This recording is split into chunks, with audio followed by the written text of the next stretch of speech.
So, hello and welcome to India Today Global. The big news today, Donald Trump mentioning during a rally in Michigan that he is actually going to be meeting Prime Minister Narendra Modi sometime in the coming weeks.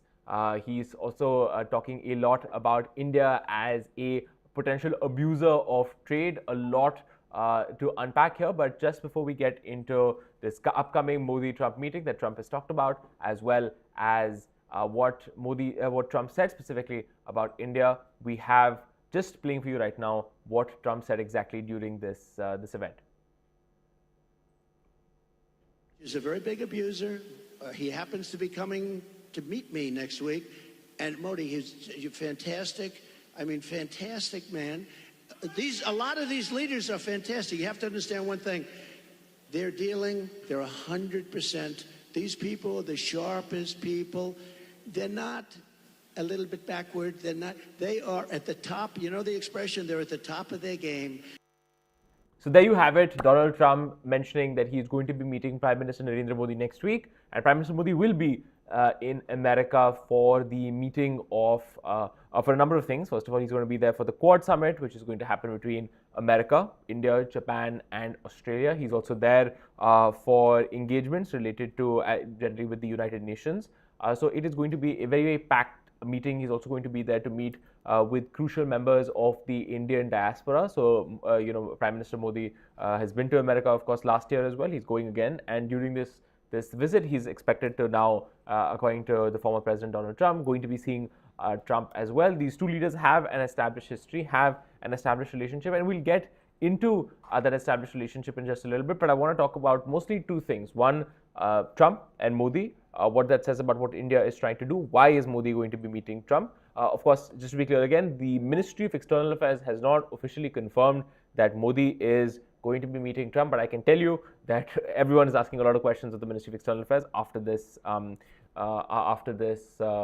this revelation by former President Donald Trump, and we'll have some details for you, perhaps a confirmation if in fact this meeting is taking place. But for the moment, I'm going to take Donald Trump, the former president, at his word and assume that this meeting is in fact taking place. So we're going to talk about why exactly this meeting matters, why Modi would want to take this meeting, what exactly the relationship has been between these two men, and just some of the substance of what Trump has said. So let's talk about the first thing. Let's talk about why Modi would want to take this meeting. As you know, Trump is locked in a very, very tight race with Kamala Harris, who is the current vice president. At this point in time, we don't know if Modi also plans to meet with Vice President Kamala Harris as well. But the Prime Minister, if he's going to meet Donald Trump, is really trying to cover his bases when it comes to the various political leaders that India likes to keep a good relationship with. Remember that in the United States, both the Democratic Party as well as the Republican Party have a very strong consensus that working closely with India is in the national interest of the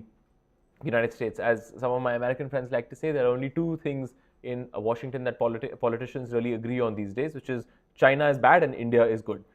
So that is something that that Prime Minister Modi is looking to do, which is that this is a tough race and it is in his interest to reach out to former President Donald Trump, re-establish the relationship that they've had for several years, talk about some shared priorities. If in fact Donald Trump is re-elected in November, this is a common strategy countries all over the world use it, that they engaged with the current ruling party as well as with the opposition, and they also engage with major presidential candidates and contenders just to make sure that they're on board when it comes to having a good relationship with India.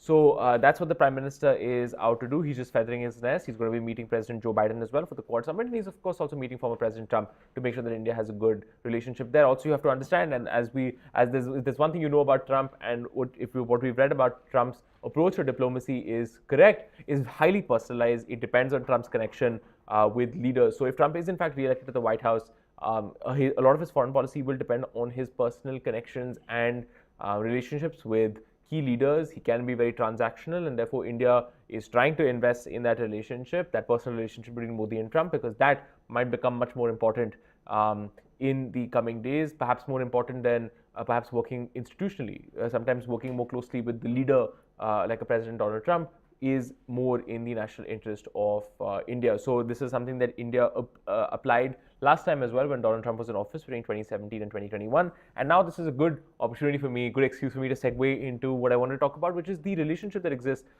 between these two men, because the India-US relationship actually did quite well while Prime Minister Modi and Donald Trump were working together. Remember, a large number of the basic foundational defense agreements that India signed with America took place during the Trump administration. The formation of the Quad, which is now one of the key pillars of India's really Indo-Pacific strategy, was formed during the Trump administration. You also have a number of other security advancements that took place during Trump's period in office between 2017 to 2021, the 2+2 foreign ministers and security and defense ministers dialogue, which is really a key bureaucratic mechanism by which two countries can talk to each other. It's really a symbol of commitment from both sides that they want to elevate the level of their relationship. That also came into place during Trump's time in office. So really, across the board, there was a sense that the Trump administration was much more willing to work closely with India, because it sensed that there was a opportunity to work more closely with India on China. Also, there was a sense that the Americans would be under Trump, because the Republicans are generally understood, and Donald Trump is also generally understood to be less of an activist on human rights and democratic concerns abroad. So, for example, now a large number of events that took place, for example, the abrogation of Article 370, the introduction of the Citizenship Amendment Act, a number of these incidents took place during Trump's time in office, and the general sense was that because Trump is not someone who believes in going out and talking to other countries about how they should improve their democratic systems, or lecturing, as many in India like to say, because Trump was not inclined towards lecturing, the human rights was less of an irritant in the India-US relationship, and therefore, even on the sensitive political issues, there was a much easier relationship between India and the United States. So there is a strong history of cooperation here. Remember that Prime Minister Narendra Modi went to America. He sat down with Trump when Trump was president. They, of course, had the Howdy Modi rally in Texas, and Prime Minister Modi spoke about the Trump sarkar. You might remember that Ab ki baar Trump sarkar phrase that he uttered during that visit to America, and that was enormously popular. And a lot of conversation has also happened about how the Indian government also was very, very sensitive to the fact that you have to very personally reach out to Trump and establish a relationship with him personally. So Ivanka Trump, his daughter, was invited to inaugurate a conference all the way back in 2017, a business conference, I believe, in 2017 in Hyderabad. This was just one of those examples of playing to Trump's ego, as it was, using flattery and egoism to advance India's national interest. But it just goes to show that advancing that relationship with Donald Trump, that personal relationship, has been an important priority for India and has been an important priority for Narendra Modi, which is why the Prime Minister is probably going to be meeting Trump next week, if in fact that meeting does end up taking place. So we've talked about two things, which is one, Modi's meeting with Trump. We're talking about the relationship between the two men and how the India-US relationship broadly did well. But I want to talk about a second thing that I think that a couple of the business papers have picked up, but not many of the general papers, which is that Donald Trump referred to India as an abuser, a big abuser of trade. So although he referred to Narendra Modi as fantastic, he's talked about Narendra Modi in very glowing terms, even in the past, as someone who's trying to cut down India's bureaucracy, cut taxes, reform the system. So there's a sense of Trump, the image he has of Narendra Modi is someone who's a reformer, someone who wants to open up the economy, and so on and so forth. But there is one persistent issue that has been a problem with India and America under Trump, and that is trade. Remember that if there's one thing you need to know about Trump on economics and trade, he often sees it as in winner or loser terms, right? So if I get a good deal, I'm a winner. You get the worst end of the deal, you're a loser. So that's what we mean when we say zero sum. It can't be that both sides are winners at the same time. One side wins and the other side loses. And his view, because India has a trade surplus with America, that is, we sell more to America than we import from America. So India has a favorable trade relationship with the United States, and Trump has been someone who has very often criticized India for being unwilling to open up its markets to American goods, for being very protectionist. You might remember that he was someone who took up the cause of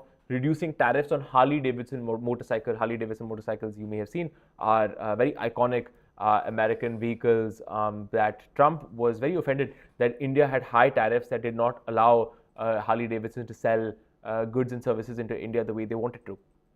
So this became a sticking point in the relationship. And of course, remember that Trump was also the one who removed India from the generalized system of preferences, the GSP scheme. This was basically a scheme that allowed India, in many cases, to export goods to America tariff-free.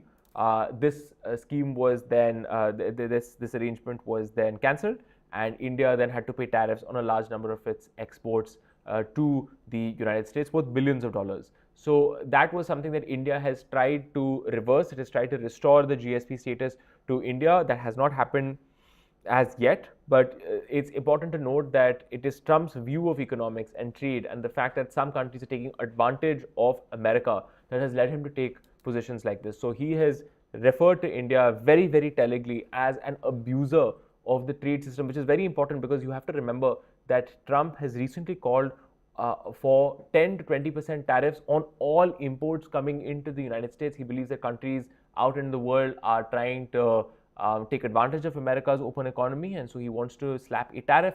And India has a $200 billion trade relationship, goods and services agreement relationship with the United States, and of course Indian exports to America will be affected by this tariff. So this is what we're seeing, that Trump is someone who is willing to take a much stronger position on trade issues and is often willing to damage Indian exports and in fact global exports coming in to the United States. And that is something that India is going to have to see very, very carefully, because if Trump's view of India is that yes, I like Narendra Modi, but I don't like what his country is doing on trade, India and America could be headed for some very, very significant trade disputes in the times to come. You know, just very recently, India and America, I think it was in June 2023 when the Prime Minister went there, they settled a number of disputes at the World Trade Organization. That was seen as a step forward for the relationship, but we may come back to a situation where we're seeing more acrimony on issues, on economic issues, which is a pity, because economics is one of the most non-controversial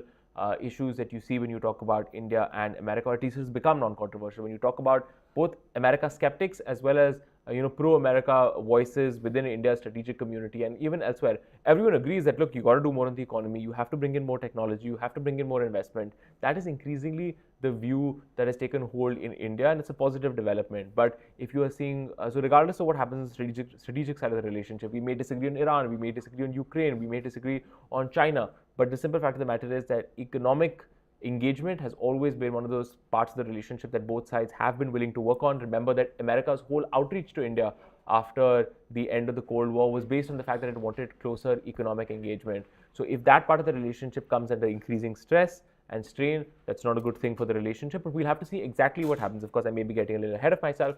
We'll have to see what Trump proposes, but what we know is one of his key economic advisors, Robert Lighthizer, who's his trade representative, is widely tipped to have a very, very senior economic related position in the new Trump administration, if he is in fact elected, has a very, very strong view on India and how India abuses the trade system, in his words. And it may indeed be that Trump takes an offensive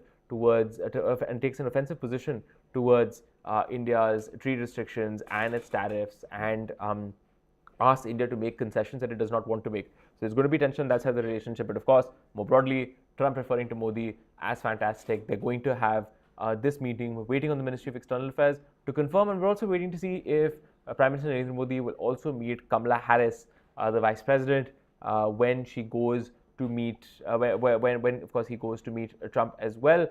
Just as an aside, and before I close off, I seem to recall once that, as a journalist covering the Ministry of External Affairs, someone had once pointed out that Prime Minister Modi's Howdy Modi rally, which you might remember from a couple of years ago when Trump was still president, led some in the Democratic Party to actually question whether India was in some senses endorsing the Trump administration. That was the view of many in the American strategic community, and India had to go and convince people that, look, we are not in any way endorsing one candidate over the other. This is simply the incumbent president, and we're establishing a good relationship with the incumbent president. So, of course, that is something that the Indian government would be well advised to avoid this time. So we may also see a meeting with Kamala Harris, but we just have to see depending on how their schedules line up, because of course Kamala Harris is out campaigning for the presidency, as is Donald Trump. So with more details coming in, we will absolutely update you. Thank you so much for watching India Today Global. We will keep bringing you the latest from this story.